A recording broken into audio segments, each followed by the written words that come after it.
So childhood for me was different than most people you probably come across. I was born in Kenya, and then our family came here as refugees.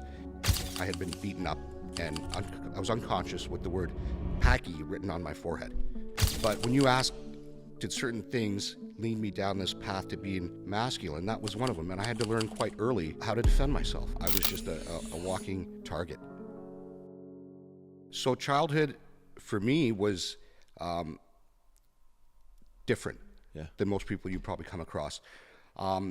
Being an East Indian who was born in East Africa, I was born in Kenya, and then our family came here as refugees in the early 70s because of the Idi Amin situation in East Africa, where all the Southeast Asians were essentially kicked out of Uganda.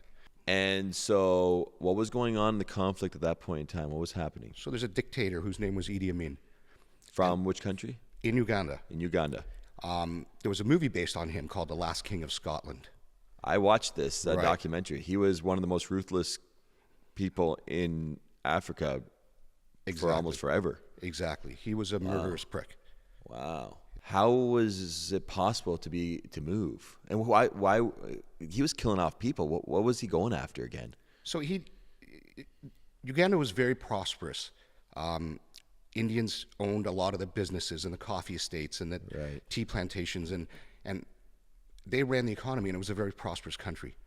Idi Amin had mental issues due to his various sexually transmitted diseases that he had, and he somehow got the idea that this country, even though it's doing very well with East Indians owning the businesses and hiring the local blacks to work there, that we shouldn't have that. It's not our country, and that all of that should be reserved for them.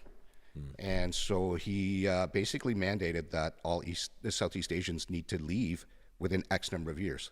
So my mom went to Kenya, next door country, to stay where her parents were. My dad got on a flight to Canada as a refugee. Wow. And he saw many horrible, horrible things while he was there. People hanging from rafters with their ears and their tongues cut out because Idi Amin was a cannibal.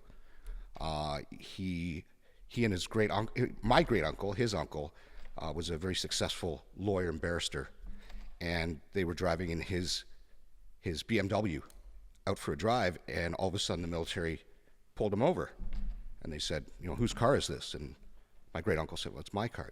He said, not anymore. This is now Idi Amin Dada's car. Took him out at gunpoint, and it was just a very nasty situation there. And history has shown us time and time again that when evil wants to take over, the first thing they do is disarm the populace. And now you've been raised a whole life in southwestern Ontario, or where? That's right. Okay. Yeah. Brothers and sisters, how was life like in Canada? What was life like for you in Canada? I have a sister. She's 5 years younger than me. Okay. We grew up with not a lot of money. Like I said, we came here as refugees. It's funny, the government stuck us way up north in Kapuskasing. And it was just the ignorance at the time, of ethnicities, right? And they said, okay, well, these people are Indians. Well, we have a lot of Indians in northern Ontario. They'll get along, right? That's how ignorant they were. And of course, Kapuskasing, being 12 hours north of Toronto kind of thing, was not the ideal place for people from a warm climate to come to. And it certainly was, the people were super friendly. My dad has amazing stories of Canadians who just embraced him and were just very Canadian to him, right? Now, mixed amongst that, of course, we're gonna have some racism too, right? And I felt a lot of that. We moved to Waterloo. My dad worked for a laboratory, and that laboratory was based in Kapuskasing because my dad had a background in textile chemistry, a degree in textile chemistry, and the person who ran that laboratory got a university grant at the University of Waterloo. So he said, well, who wants to move to Waterloo? We said, yeah. My parents did.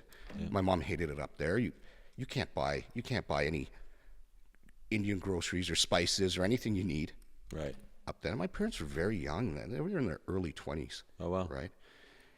So they would have to take a trek down to Toronto to get stuff they need to eat, Indian food. Well, not for everybody. No, 12 hours north and you go to Canada. That's no man's land typically. Like everybody lives in the bottom, Right. 10% of Canada, right? So Right. yeah. And so, anyway, we moved to Waterloo, and Kitchener-Waterloo being predominantly German at the time, I did face a lot of obstacles as far as race goes, and there was one time I was in kindergarten, and my grandmother was here. She was watching my sister because my sister was a newborn. My parents were both at work, and I went to school in the mornings, and I had to come. I walked home for lunch, and my grandmother would make me lunch. One day I didn't show up, and my grandmother called my parents and said, "Hey, he hasn't shown up." So my parents left work, and they came, and they couldn't find me, and they called the police. And long story short, I was found. I had been beaten up, and I was unconscious with the word "Packy" written on my forehead. Oh wow. Right. Now, I don't have charge on that. I've dealt with that. Everything that happens in the past. What age were you then? Kindergarten, so 5 years old. Oh wow. Yeah. Yeah. So you hardly remember it. No, I don't remember Yeah. much at all. Yeah. Yeah. Huh. But when you ask, did certain things lead me down this path to Right. being masculine, that was one of them. And I had to learn quite early how to defend myself. I was just a walking target. And again, I'm not saying this from a victim point of view. Sure. It just is what it is. Right. And so it was in grade 7 and 8 when I started getting a little bit bigger in size, and I decided I'm going to have to learn to defend myself and not take shit from people, because I don't want this path to continue. It was so bad that in grade 4, the principal had to assign a grade 6 student to walk home with me because there were bullies from other older schools around who would see a brown kid and say, "Oh, okay, Packy," and beat me up, right? Again, I don't have charge on that. No, It's all stuff that the past is the past. Definitely right? forms you as a person. Yeah. Yeah.